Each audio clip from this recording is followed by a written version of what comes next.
देखी ना हो गई बोर।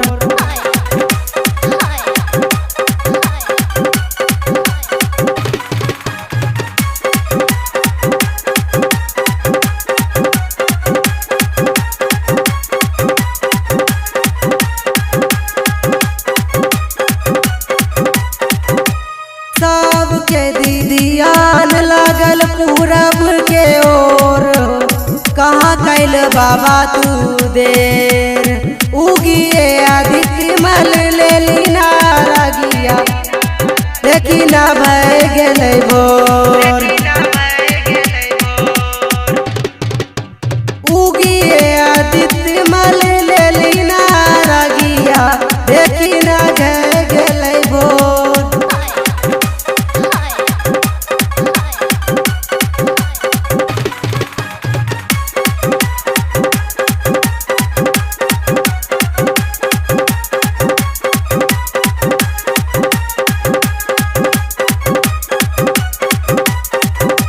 Writer Prince Priya Mukesh Pramod, writer Prince Priya Manoj Mukesh Pramod कहे हाथ जोड़।